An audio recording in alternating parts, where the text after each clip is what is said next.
Hi, my name is Rachel and today I'm going to be taking you through a beginner's introduction to playing the flute. First of all, let's familiarise ourselves with the different parts of the flute. Your flute will usually come in a case of some sort, and what it looks like will depend on the brand. Usually flute cases are long and rectangular in shape.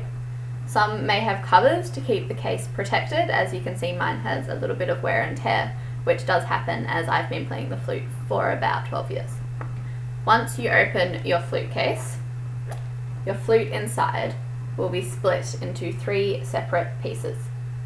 Before we put them all together, let's look at them one by one. The first piece is the head joint. As you can see, it only has one hole in it. This is called the embouchure hole, and it's the hole that you will use to blow into to make a sound on your flute. Head joints can come in a variety of materials, and sometimes the main head joint and the lip plate will be made of different materials, but usually, especially for beginner flutes, the entire head joint is silver plated and will look something like this. The second piece of the flute is the body joint. This is the largest piece of the flute and it looks like this. The body joint has many keys, as you can see, but don't worry, you never need to use all of them at once. The keys on the flute can also vary. As you've probably noticed, many of my keys have holes in them. These are called open hold keys. In comparison, a lot of flutes have closed hold keys, which is probably what yours looks like, where there's no hole in the keys. Keys can also be offset, as mine are. As you can see, if I hold it this way, the line between the keys, these two are out of line with the rest of the keys, and this is called offset. But you can also have inline keys, which simply just means that all the keys are in line. You don't really need to worry about any of that to begin with, but it's just nice to know if you're wondering why someone's flute looks different to yours. Keys are very delicate, so it's really important that you take care of them and never knock them against things or pull at them or push them too hard, as you could damage your flute and it's quite expensive to repair. The final piece is the foot joint. This is the smallest piece of the flute. As you can see, my foot joint is slightly longer with 3 of these little keys instead of 2. My foot joint is called a B foot joint, which simply means that I can play 1 note lower than normal C foot joints, which look like this. Now that we're familiar with all the pieces of the flute, it's time to start playing. Before we set up the whole flute though, let's practice using just the head joint. Making a sound on the flute can be quite tricky to begin with, and it's much easier to just start with the head joint, as you need less air as there's less space that you have to fill. So let's begin by making this face. Your flute teacher might have instructed you to make a different face. There are slightly different ways to make an embouchure to play the flute, but this is the way I've been taught and the way that I find most effective. So making this face, which is very difficult to talk in, you want to feel the corners of your lips pushing backwards and want these lines to become quite apparent, like this. It can be quite uncomfortable to begin with, and your face may feel very tired after practicing, but after a while you'll get used to it and we'll be able to play for long periods of time. Now that we've practiced with our embouchure, I want you to bring a finger up to your lip and rest it on the bottom lip like this. Now pull our embouchure face and practice blowing. Now see how the hole that my lips make is quite small. I'll show you again without my finger and a bit closer so you can see. It's very small, and this simply just enables me to control the air better and as a result get a better sound, as opposed to blowing over the flute like this, which will be quite ineffective. So let's practice again with our finger. Make our embouchure face, feel the corners of our lips pressing backwards, and you should feel the air blowing over your finger and sort of down around the side as opposed to into it. So I always found when I was beginning that it was really useful to practice doing that before I even started playing, just to sort of get me in the right headspace and make sure that my embouchure was correct.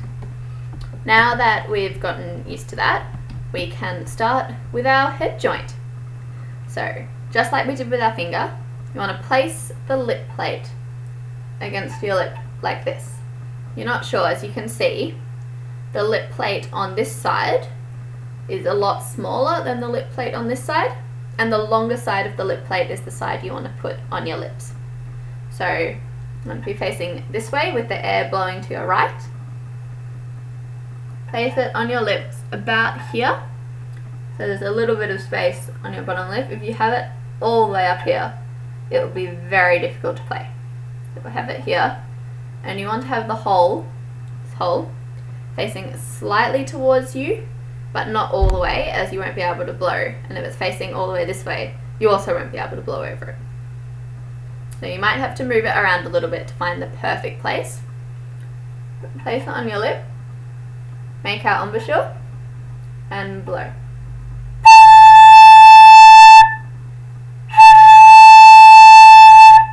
It may take a little while to make a sound, and as I said, you might have to adjust the position of the hole slightly to make the best sound. So just keep practicing. And to make a clean, crisp sound, I'm going to do what's called tonguing the note. So you make a t sound with your tongue, but it's important, your tongue, you don't want your tongue to go through your teeth like this, as you can see. It's quite difficult to play. So what you want to do with your face, and even just pulling your embouchure face does make it more difficult for your tongue to come through the wrong way, which sort of means you have to do it the right way. So you want it to just touch against the back of your teeth. And doing that while blowing will make a t sound. So keep giving that a go.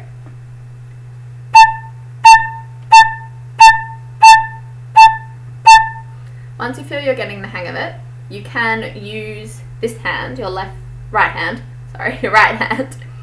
to adjust the pitch of the note slightly. For example,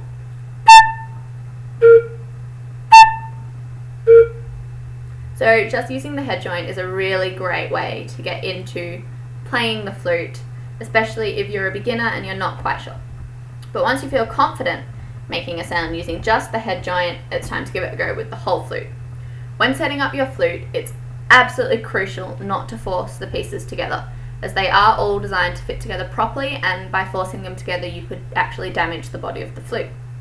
So we pick up our head joint and our body joint, and as you can see, they both have these holes, and they fit together, and you might need to twist them. My flute's a bit old, so I find I need to twist, but on new flutes you should just be able to slide it in to place.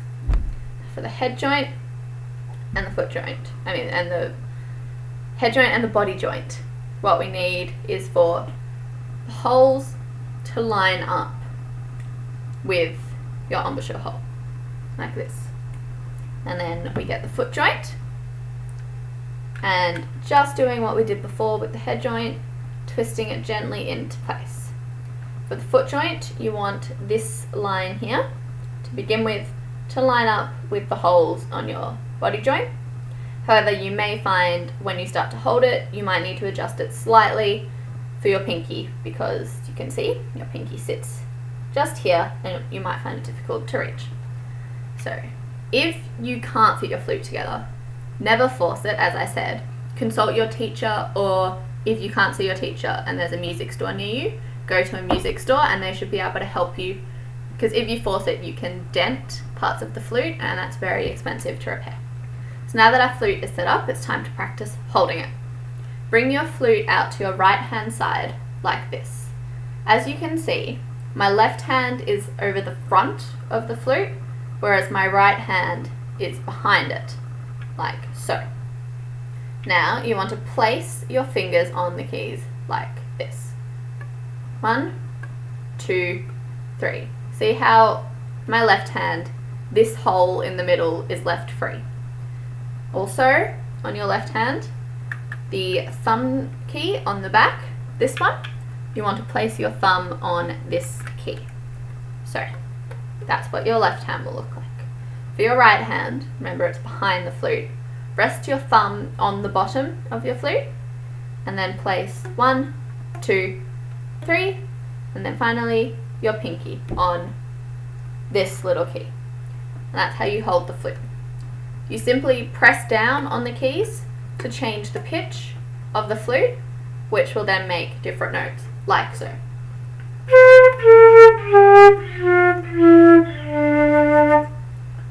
To begin with, if you have small hands or an unused position, you might find it a bit odd at first and your fingers might want to shift closer together, but as you get used to it and as you practice more, you will begin to find it easier. To begin with, let's just practice making a sound with the entire flute without worrying about notes. You may find this a lot more difficult than you did with the head joint, simply because, as you can see, this is a much longer tube we've created than just the head joint, and so the air needs to go through a lot more of it to make a sound. So, with our fingers in the position and our embouchure ready, bring the flute to your lips and blow.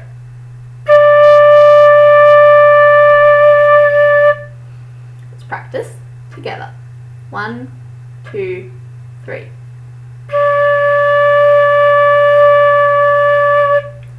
When you're practicing to begin with, you want to try and make long notes as well as short notes, just so you get used to using your tongue, but also using your air support to hold a long note for a long time.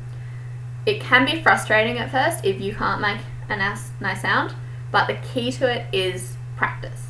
Your teacher may tell you how long they want you to practice for and how much practice you should be doing, but as a sort of key, the thing is to practice every day, even if it's only for 10 or 15 minutes a day. Practicing consistently every day will see much greater results than practicing for an hour 1 day a week.